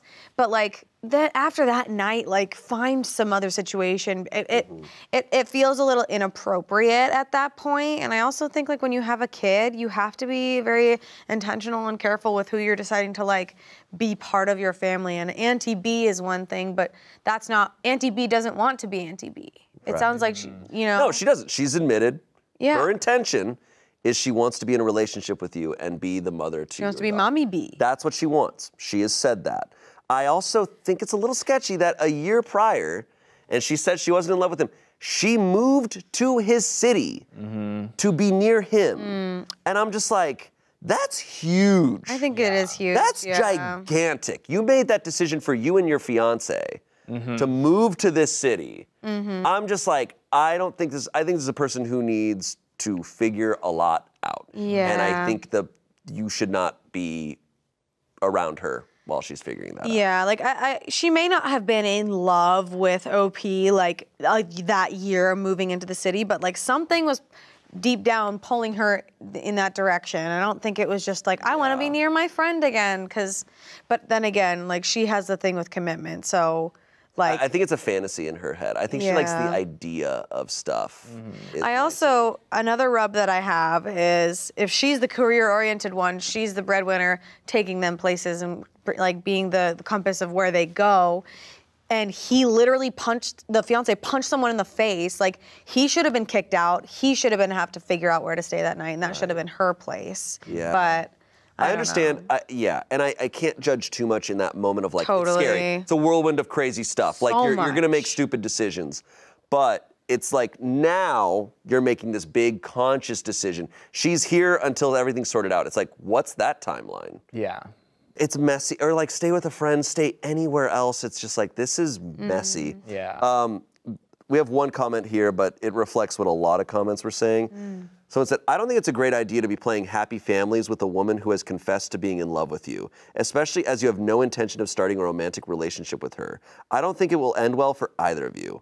900 upvotes. And I agree, he admitted from the start that he is still emotionally in a crazy place. She is now absolutely in an emotionally crazy place. This is not healthy for the two of them, especially with her attachment to him. It's like, if you're in love with, if you admit to someone, I'm in love with you, I think we're soulmates, and they don't feel the same with you, about you, being around them is not gonna help with that. No, if that happened to me, I would simply run away and never stop running until I hit ocean or something. Yeah. Like. Yeah.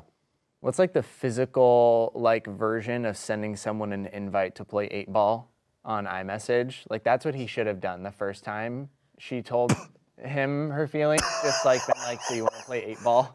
What? What? So you want to play Fortnite? Yeah. But one thing I will say is, you know, OP is being, like, writing out this very rational post, being very rational about this in his own way, but maybe there is part of him that has feelings for her too, and that's why he's allowing. Yeah, I don't know. I mean, I don't know. I think that's the really hard part about like her moving to the city and then like becoming very close to him. Like, I think that also is just like, even like you said, if she's not doing it intentionally, that's a screwed up thing to do to someone who's like still grieving the loss of their wife. Yeah, man. Trying to take care of their child, and then you kind of just are like, hey, and then to, like be like, and I love you and you love me and we're soulmates. And even if they aren't dating, like she's still kind of like lily padded. Like she went from living with one man to living with another. And I think if he does have feelings for her, if let's say after a moment he's like, oh shit, I do, I still think he needs to be like, hey, I think we shouldn't see each other or talk for like a while until I feel, because like there's so much. He can't rationally figure things out if she's constantly around. And he needs to prioritize his daughter, and it's like, what's going to be best for her, what's healthiest for her. He needs to make sure she's in a safe, stable situation. Totally. And that he's in a safe, stable situation. But what a crazy ride, man. Yeah. Woof. Crazy. I can't believe he just showed up and started yelling on the porch. Yeah, man. Whoa. Terrifying. Crazy. Oh, goodness. All right. Next story. It's a 23-year-old woman. My boyfriend, who's 25, sent me a nude but I'm not sure it was for me.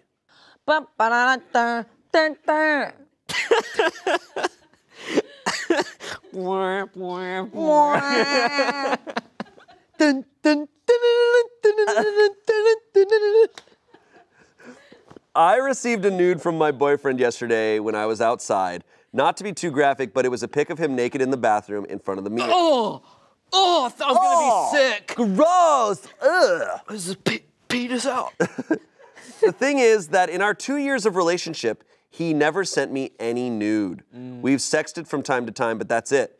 It has never been an issue for me since we have a pretty good relationship and sex life. What was very weird also is that he wrote, in my bathroom, as you asked, cutie. Oh. Got it dead to rights, bro. With the kissy heart. Booking boys. Booking boys, send in the cops. I'm trying to translate in English the best I can because it's not our language. That was so weird because I never asked for it, and he has never called me cutie ever. He has a whole other nickname for me. Also, why did he say something like, in my bathroom? I'm sorry you had to What? hear it, Spencer. What? He has a whole other nickname for me, and Spencer goes, Uggo. Ass. You're insane. My wife, in parentheses, who I hate, Who is ugly as who shit. is ugly and who I do not like. Okay. He has a different nickname for me. Also, why did he say something like, in my bathroom? Of course I know it's our bathroom. We live together. Oh my gosh, yes. I thanked him and told him that I enjoyed it, but he didn't respond. When I got back home, I talked about it again. I just told him it was great to do that, even if I didn't ask for it, as he said. Honestly, he felt really uncomfortable when I mentioned it. His voice changed and it was almost trembling. Yeah. He was like, I just wanted to surprise you, haha. But I know him well, and I can tell when he's nervous and uncomfortable. That's exactly how he was. This happened yesterday, and even today I feel like he's being weird. I don't know what's wrong with him. Now, I can't help but feel like he made a mistake and that the pic was for another woman. Maybe. Another part of me is trying to convince myself that I'm tripping. Not sure what to think. Is it suspect, or am I just imagining things? I don't want to accuse him of anything without any proof, any opinions or advice. Yeah, he's cheating, man. That's- Dude, that's That rough. really sucks. I hate to say it, I don't think there's any other explanation. I actually think. No, for sure. In my bathroom. Yeah. Do you guys ever have this? Happens to me and my brother sometimes. Where my brother will be like, "Yeah, my mom," and we share a mom, and I'm like, "Why'd you say my mom? It's our." Yeah. I don't know, like things like that, where it's like, that's very funny to be like my bathroom. It's the my bathroom, but it's just like you asked, cutie, kissy. It's like. It's like he completely switched like languages, like to talk. And then to he this. didn't respond to her when she was like, That's "Oh, thanks." bad. Like, yeah, because like I would imagine any guy who's like, if that's his intention to send like their partner a nude, it's Send just like, their oh, I'm sending my partner their girlfriend, partner. I'm sending my girlfriend or my wife a nude, and it's like, and she responds, you'd be like, Yeah. for sure, like, Yeah, here's another, like, And here's my kitchen. Ha! Our kitchen. and now here's my living room. And Here's Where we my in our in my. Here's our dick in my living here's room. our. This sucks. This absolutely sucks And she's a also being lot. like really like.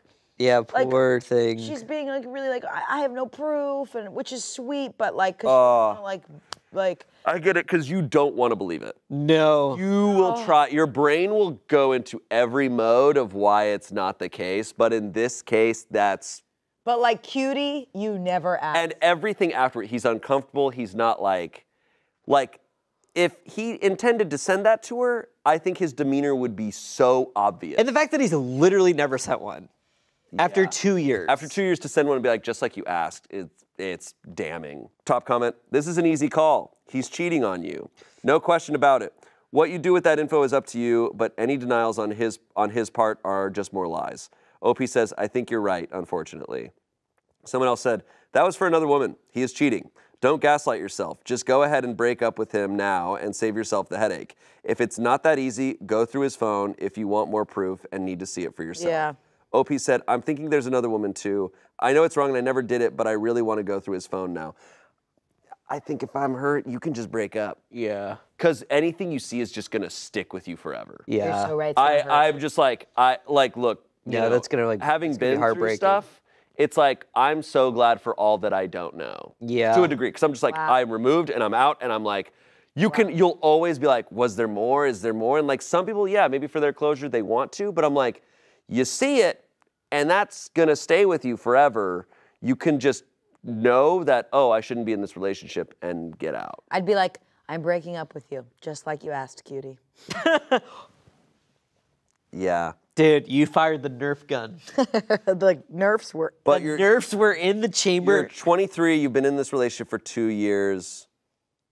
Like, It's so sad. That's so sad. Hey, she's got her whole life ahead of her, though. Yeah. 23 got her in the whole big life. city. Any big city. It's so devastating, though. I feel so bad. No, that sucks. OOP's gaming addiction costs him everything. Oh.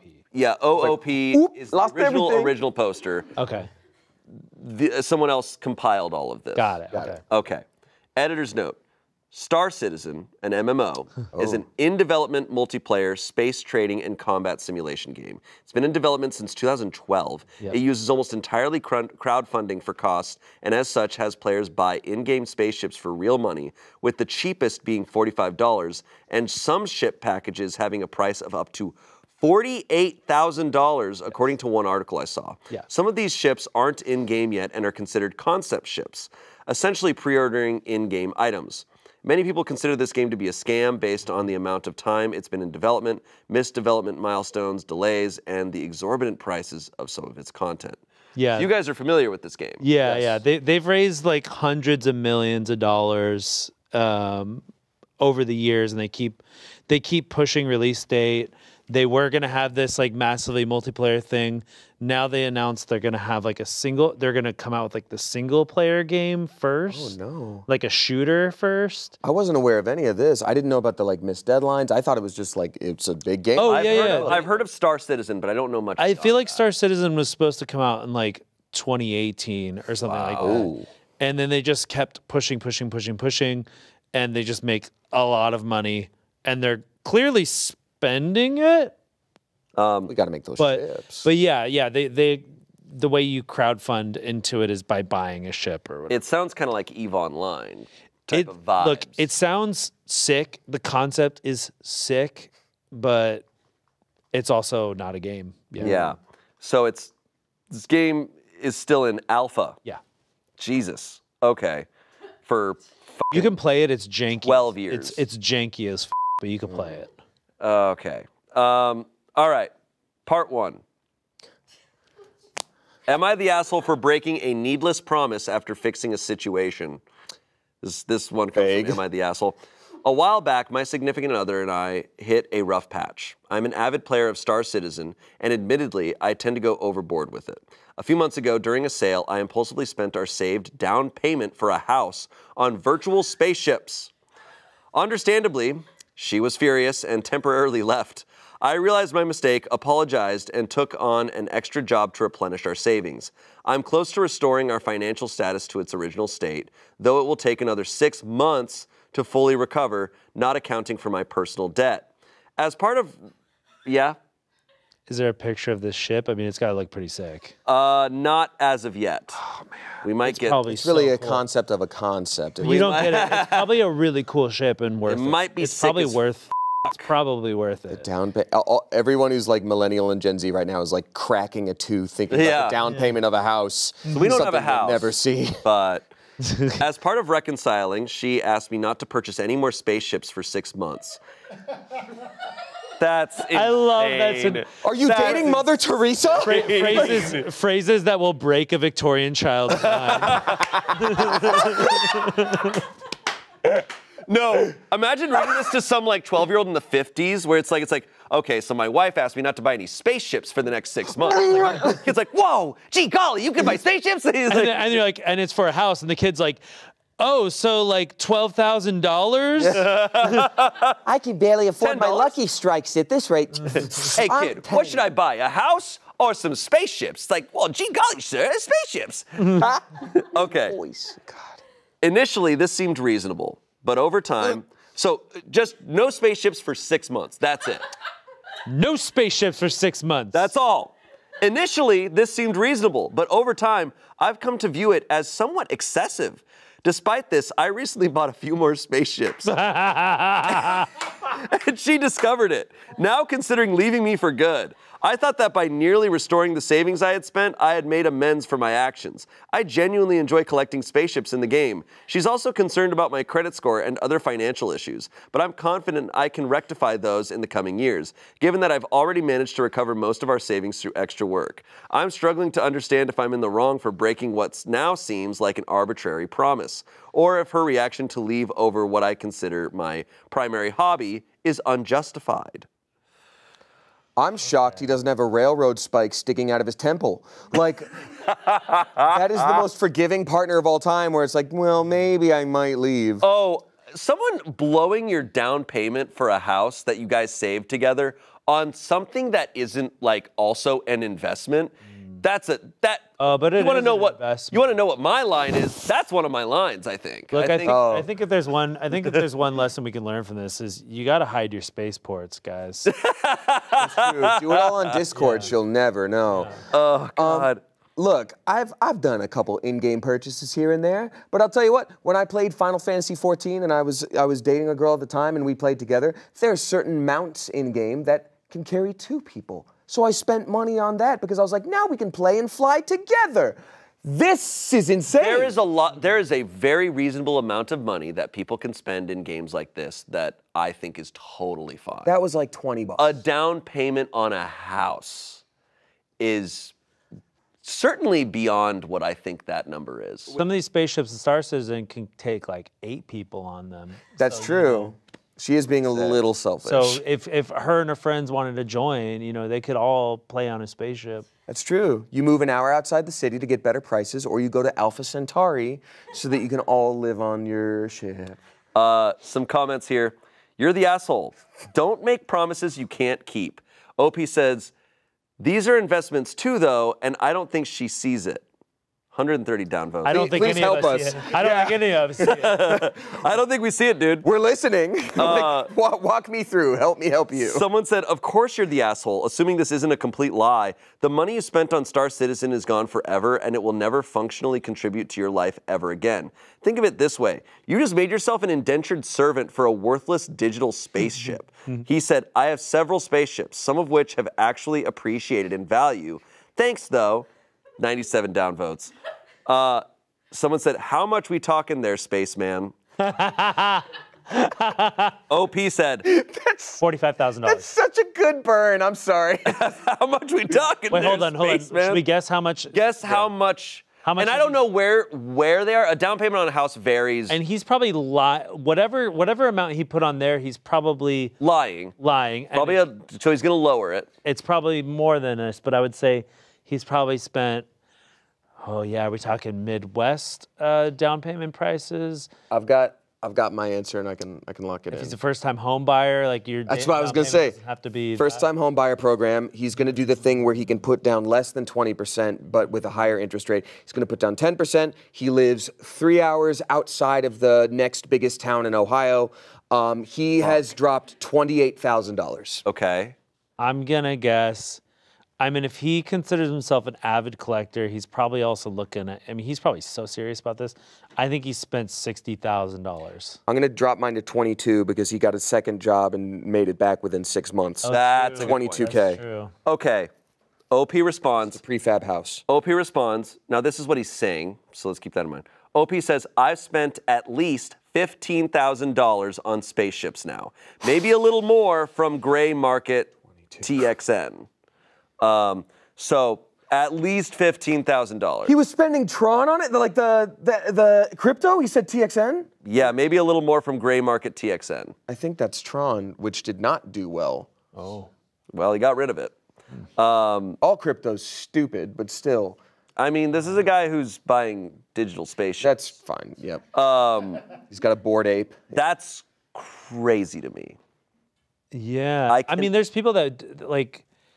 There's people that spend more than that on like mobile games. Like there's right. Like there's like whales that spend But this is the thing. Look, I still think it's insane. But if you're a multi-millionaire spending $50,000, I'm like, yeah, you like money doesn't even process for you anymore. But I'm like, that's your down payment on your house. That is so like the percentage of your money that you're putting is like, I'm like, dude. And that was earmarked for a purpose, so you know what you're losing out on. And that's also something you're going in with that with a partner. Yeah. Like, don't f with that money. No, it's not yours. And also, like, I've played a fair amount of mobile games, and sometimes every once in a while, I'm like, you know what? I'm busy, I'm tired, I want to play this more. I'm going to spend a little money on it. I don't know what it would take, like, for me to actively spend, like you're saying, thousands of dollars. Like, I would have to work hard to be like, I'm doing this many purchases. Like, I don't know how you do that. Yeah. I certainly can't relate. No. All right. Part 2. Update. This is the fleet that cost me my girlfriend. This is the original post. So now we get to see the fleet. Oh, sick. She's nowhere near as excited as I am about the Astera. All right, you guys want to take a look at this? Yes, dude, it's gonna look so sick. Look at this fleet. Whoa! Wait, he's got all those? I would like to punch him very hard in the neck. Yeah, but these are sick. Cool. Okay, so he's got some cargo ships here to trade minerals and stuff. He's also got some like fighters in here. I'm gonna go ahead and say that half of these look stupid as f. Some of these are the same. Some of these are almost exactly the same. Some of these look almost identical. Like these two are the same. These two are the same. He has doubles. He's got doubles. He's got doubles of that. He's got triples of that. Well, you know, if one breaks down, you got the spare. This is all from like recently, so they haven't raised in price by that much. I'm sad that this person exists. But he bought the Astera recently, this so it's is also not a game that is technically released. Yeah. I guess maybe he figures if and when the game actually does go gold. What if he sucks ass at the game? What if the game like starts up crashing him and he's really bad at the game? Yeah, because I don't remember. I don't remember if you lose your ship. I don't know if you get it back. Maybe you have insurance. Maybe you pay insurance. That's what it is. Mercury keeps insuring you. Like, God. He has a little update on that in the comments. After a lot of begging and promises, I've convinced significant other to forgive me. I figured beforehand, since I am already in the hole, I might as well buy an Endeavor master set as well. What's the harm? I'm hereby not allowed to buy spaceships for 6 months, and I consider it a pretty light sentence. Maybe with good behavior at work, I can be out sooner. Thanks to everyone who was respectful and offered guidance. See you in a few months, citizens. Stop talking about it like it's jail. It's like, well, I guess I'm in for this amount of time. They got me in the pokey, and I'll be out soon on good behavior. Get f***ed. You've ruined your relationship. Okay, it's time for part 3. Oh. All right. Oh. Okay. Are we skipping forward or moving back? Now we're finally at the end. Bring him in. We're at the end here. The first one was January 3rd, and now like the original post. Yeah. That you just saw was from November of last year. Yeah. Okay. Really quick. What was the price of that other pack that he bought? The Endeavor Master Set. The Endeavor Master. And that was after he'd already been caught. Oh my gosh, the Endeavor Master Set goes for $1,249. Wow. Well, I so knew she was that. like, "Don't buy spaceships for the next 6 months." He's like, "For sure." $1,249. Site called the Impound. The Endeavor Master Set goes for $1,249. All right. So that's such like, okay. The only way I can relate to that is anytime I'm like, all right, you know what? I'm gonna cut out drinking for the next month. Starting tomorrow. No more crime. Later. Also, like, knowing now that the first post is like, after promising and begging, she forgives me. And then the second one's like, am I an asshole for not keeping my promise? It's like, yes. Yeah. Well, oh my God, this is insane. And again, this is not a game that is truly out, nor do we have any indication that that game will ever be truly released. Look, you can buy some automatic level up packs, an awesome outfit, and a cool mount in Final Fantasy XIV for, I think, less than $100. You could be Peter Griffin in Fortnite, okay? You can be Peter Griffin in Fortnite. Yeah. Like, be Peter Griffin in You Fortnite. should just do that. You can hit the Gwitty for free. All right, part 3. This is the finale. Let's go. This is where it ends. 31-year-old man, can I rebuild trust with my girlfriend, who's 35, after gaming addiction ruined our apartment plans? Okay. Sorry, want to point out real quick, it went from down payment on a house to apartment plans. Yeah. Please continue. Okay. 31-year-old male facing a crisis I never expected. My girlfriend, I never expected this. Am I an asshole for getting consequences for my actions? I didn't see this coming. My girlfriend and I had plans to move to a better apartment, but I jeopardized our dream by spending our savings on Star Citizen, a video game. This incident has made me realize that I might be battling a gaming addiction and impulsive spending. I might be. Despite her initial forgiveness and a clear agreement to not buy more in-game items for 6 months while replenishing our savings, I failed to stick to our plan. This breach of trust led to a major argument, especially after I refused her suggestion to sell my gaming account. Consequently, she left, and we haven't spoken since. This situation has hit me hard, making me see how my gaming habit has turned from a hobby into a destructive force in my life. I'm struggling with the realization that my actions have not only damaged my relationship, but are also affecting my financial stability, as my credit score is now in jeopardy. The most painful part is recognizing how much I love her and the extent of the turmoil I'm in. I'm earnestly seeking advice on how to address my addiction and possibly salvage my relationship. Hey, I mean, first step is admitting. Hey, yeah. Yeah, I'm gonna have a mea culpa here because like it was fun to make fun of him and be like, you idiot, but like putting it in that lens, like he very clearly is battling a real addiction, and addiction is a real monster no matter what form it takes.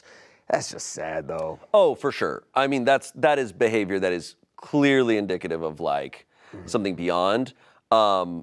I think it's the nature of what he was spending the money on. Like it usually comes in other forms. So seeing it in this way. But I was doing the thing that I was making fun of. I'm just like, it's gaming. Like I'm guilty of it now too. Like, but I would say for this guy, yes, the first step is huge. If he's truly recognizing it, like I think he needs to move away from that game.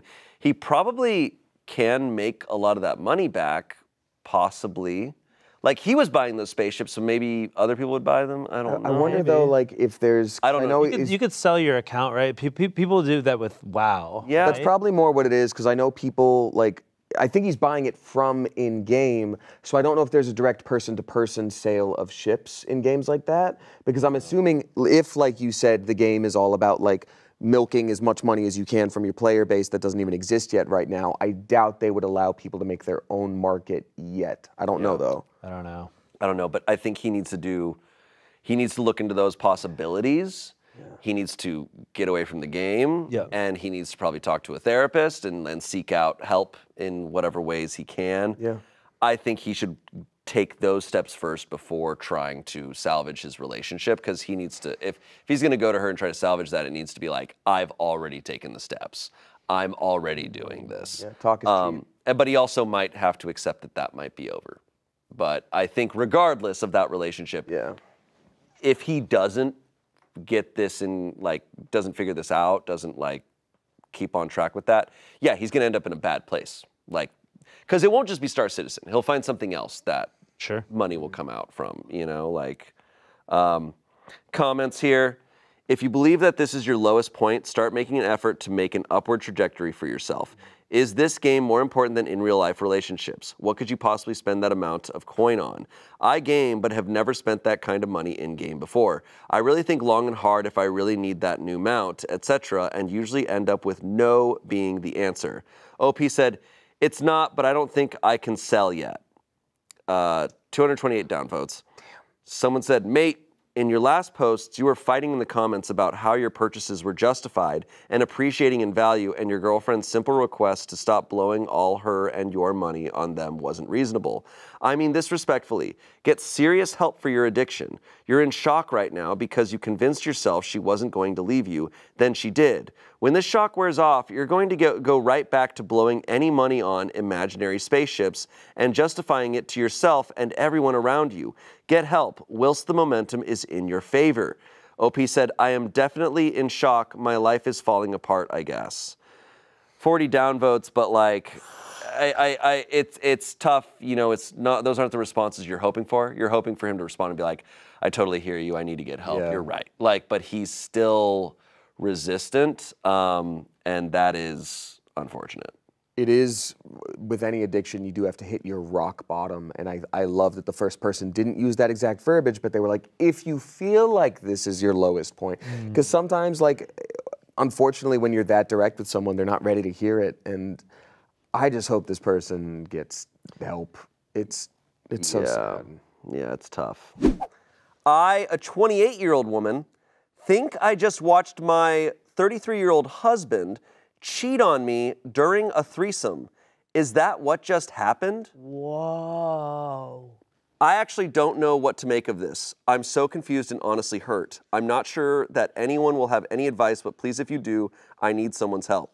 My husband and I, for the majority of our relationship, have been very open to non-monogamous sex. Never by ourselves, but with each other and another person. Over the years, we've had many threesomes with other girls, and we've both very much enjoyed it. For the past like 2-ish years, we've had one standard other girl who we would see a lot. We stopped seeing her because she wanted to explore more serious relationships, and that was totally fine. Since then, my husband had been very interested in trying it out with another specific girl. I was open to it, obviously, and we met with her several times. She was very attractive, kind, and confident with this whole thing, which is important because I hate the shy persona some girls have. It makes me feel weird. I thought she was a great match, yet when we had our first encounter, I realized quickly I was more a bystander than an active participant. I literally felt like that scene in Friends where Ross says he was just there with Carol and Susan, LMAO. She was all over my husband, which, okay, we're literally having sex, so fine.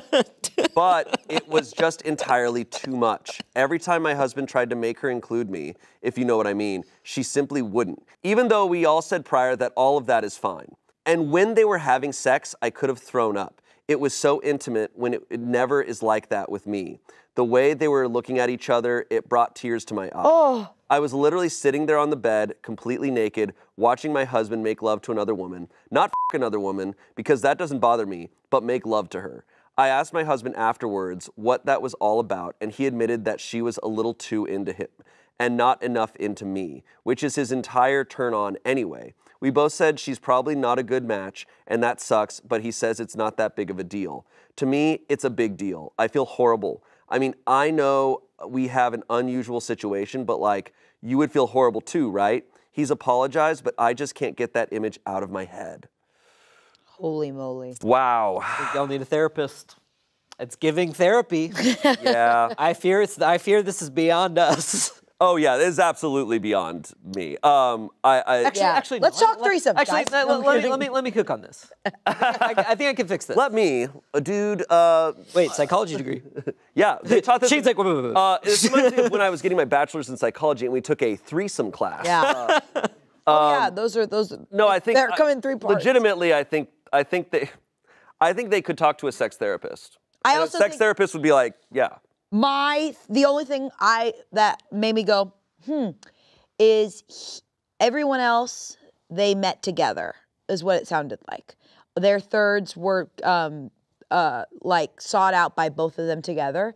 And she said this was the first one he brought to her attention. It was like trying it out with another specific girl. I was open to it, and we met with her several times. They met with her several times. Yes, but he brought it. Attention, yeah. And I mean, I don't know how the other one started, but that would be my only thing is like moving from just the side of what went down in the sex, but it's his relationship to her, and if there's any validity in that. Yeah, it's tough because I'm a monogamous person, so like my viewpoint on this, like I know a lot of people who are in polyamorous relationships or relationships where they're open to this type of thing, and a lot of people really can make it work, but they make it work through just so much communication. I think that's what's needed here. I mean, he was very fine afterwards of being like, yeah, she was way too. Yeah, and if she trusts that and believes him, yeah, and he doesn't show anything sus after. Yeah. Yeah, I mean, it's like, how do you? It's such a subjective experience. Yeah. And it's like it's really something that they kind of need to communicate about. Right. Her feelings are so valid. Yeah, no, because It's just like- it's like you can't deny when even when something's really subjective, like to you, it's like, well, yeah, I still felt that feeling, so it's like. You can't deny. That Yeah, you happened felt to that me. way. Like, no matter what, that's she was valid. hurt. She was hurt And extremely. yeah, but at the end of the day, I'm just like, make sure he's not going to the coffee shop with her. That's Yeah. it. Make sure he's not scrolling Facebook in the coffee shop. Yeah. Yeah. Some comments here. Why didn't your husband call it off after she wouldn't include you? OP said, you know, I was thinking the same thing. She was still trying to include me, and so was he, and he did. But it was just so off. Someone else said, I thought you said earlier she refused to include you.